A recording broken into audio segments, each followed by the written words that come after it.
হাড়গোড় ভাঙার জন্য যে আমরা অপারেশনগুলো করে থাকি, এই অপারেশনের একটা বড় সমস্যা হলো জয়েন্ট স্টিফনেস। অর্থাৎ আমাদের যে গিরাগুলো আছে, এই গিরাগুলো অপারেশনের পরে অনেকটা স্টিফ হয়ে যায়। তো সবচেয়ে বেশি হয় হলো হাতের, এই যে হ্যান্ডের যে জয়েন্টস, রিস্টের জয়েন্ট, এলবো জয়েন্ট এবং নি জয়েন্ট, এই কয়টা জয়েন্ট আসলে খুবই স্টিফ হয়ে যায়। তো এই জয়েন্টের আশেপাশে যে অপারেশনগুলো আছে, এই অপারেশন করার পরে আমরা রোগীকে সবসময় বলি যে অপারেশনের পরেই আপনারা এই জয়েন্টগুলো মুভ করবেন।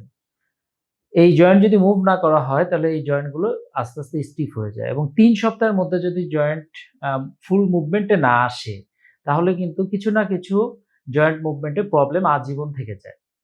তো রোগীরা বেশিরভাগ ক্ষেত্রে বলে যে, "স্যার আমাদের তো ব্যথা হচ্ছে।" তো ব্যথা হবেই। আমরা তাদেরকে বুঝাই এবং আমি আজকেও মেসেজটা দিচ্ছি, ব্যথা হবেই। এই ব্যথাকে অতিক্রম করাটাই হলো আমাদের চ্যালেঞ্জ। এই ব্যথা সহ্য করে যদি আমরা মুভমেন্টটা ফুল রেঞ্জে নিয়ে যেতে পারি, হয়তো সাময়িক কষ্ট হবে কিন্তু দীর্ঘমেয়াদে কিন্তু আপনার জয়েন্টটা আগের মতো সুন্দরভাবে আপনার মুভমেন্টে যাবে। সুতরাং যেকোনো অপারেশনের পরে এই জয়েন্ট মুভমেন্টটা খুবই ইম্পোর্টেন্ট।